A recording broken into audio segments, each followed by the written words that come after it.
Башкортостане, как и по всей стране, завершается кампания по рассылке уведомлений об уплате имущественных налогов. Срок их уплаты для всех собственников земельных участков, домов, квартир и комнат, а также дач, гаражей, машин и мест и транспортных средств истекает 1 декабря. Что необходимо знать обязательно, обсудим прямо сейчас в программе «Интервью» в эфире главного телеканала Республики. Сегодня с нами Анастасия Азанова, главный специалист-эксперт отдела камерального контроля номер 2 Управления Федеральной налоговой службы по Республике Башкортостан. Анастасия Владимировна, здравствуйте. Здравствуйте.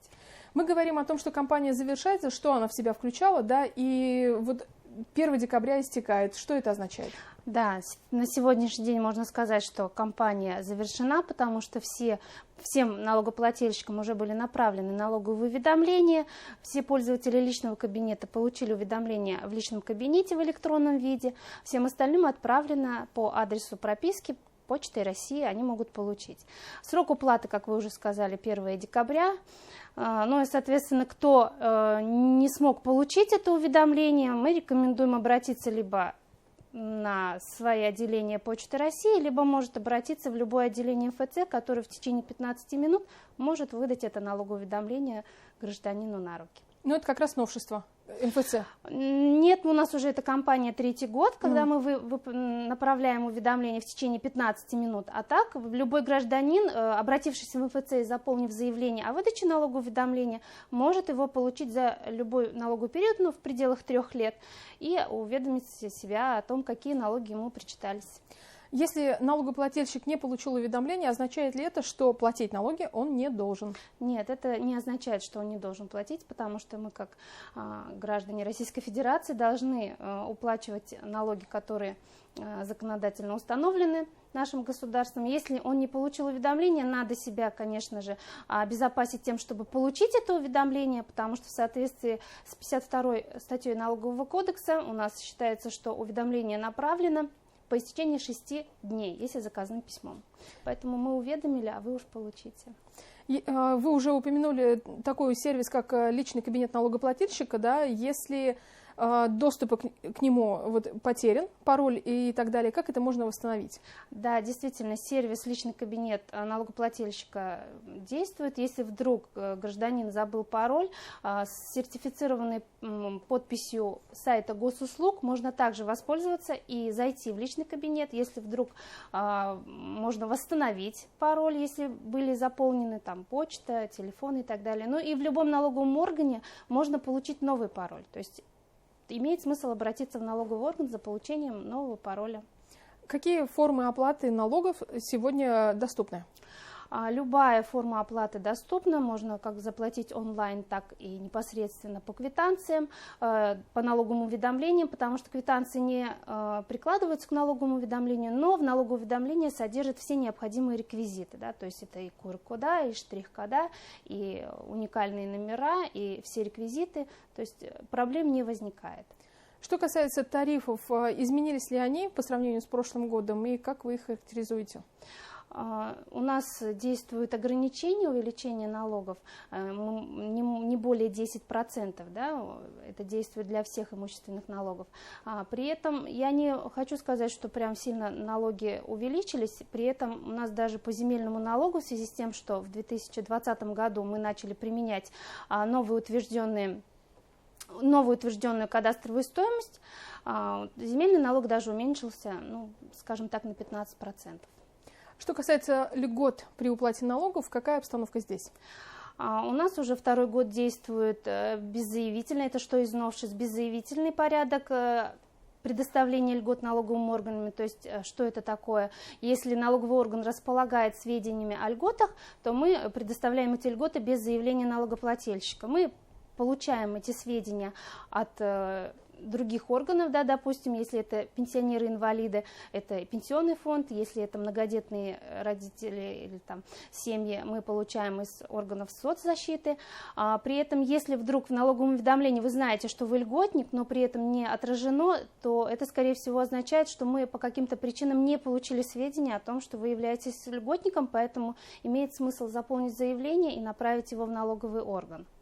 Мы знаем, что в Башкортостане наш регион как раз один из немногих, где очень много в то же время многодетных родителей. Да? Какие льготы предусмотрены для них и ваши рекомендации для этой категории граждан? Да, мы получаем от Министерства труда и семьи сведения о многодетных семьях. Мы предоставляем льготы по земельному налогу. Это уменьшение кадастровой стоимости на 600 квадратных метров земельного участка. По квартирам и жилым домам это уменьшение кадастровой стоимости в зависимости от того, что если это жилой дом, это 7 квадратов, если это квартира, то это 5 квадратов, это на федеральном уровне, плюс у нас налог на имущество является местным налогом, и также органы местного самоуправления, в том числе многодетных семей там, или родителей, или отдельных детей, они освобождают полностью, то есть это не только вычеты, но и полное освобождение.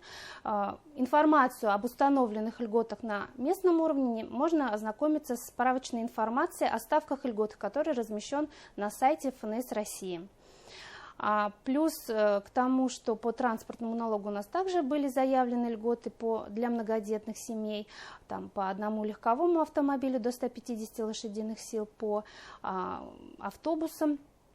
При этом с 2021 года будет льгота при уплате налога в размере 50% на автомобили легковые свыше 150 лошадиных сил до 200. То есть вот это новшество, но оно будет со следующего года. Угу. Если несовершеннолетний является собственником какого-либо имущества, ему необходимо уплатить налоги, то каким образом он должен взаимодействовать с налоговой службой? Ему так же, как и другим налогоплательщикам, направляется налоговое уведомление на уплату налога. Получить его может законный представитель, который является либо родителем, опекуном, попечителем, да, то есть также с документами они подходят в налоговый орган, либо на почту, да, получает конверты за несовершеннолетнего, так, гражданина. А также уплачивает, как и любой другой, потому что, к сожалению, у нас дети не освобождаются от уплаты налога, если только это не предусмотрено органами местного самоуправления, если они приняли такое решение, освободить его от уплаты налога детей. Те, кто уже получил налоговое уведомление, каким образом им разобраться с ним, вот с этой информацией? Ежегодно у нас Федеральная налоговая служба размещает на своем сайте промо-страницы, да, которые отображают всю необходимую информацию. В этом году это налоговое уведомление в 2021 году. Эта промо-страница отображает всю необходимую информацию, включая новшества, льготы и так далее, разбитую на блоки, которые можно зайти, прочитать. Также есть ссылки на разные сервисы, да, то есть, например, можно проверить также льготы, проверить калькулятор, пересчитать там, допустим, налоги, посмотреть любую другую информацию, видео и презентации, так скажем. Мы понимаем, что вот во время пандемии коронавируса очень много цифровых технологий, и вот госуслуги как бы еще раз подтвердили свою значимость, да, а вот с точки зрения уплаты налогов до 1 декабря можно ли там найти эту информацию? Как-то настраивать страницу, аккаунт?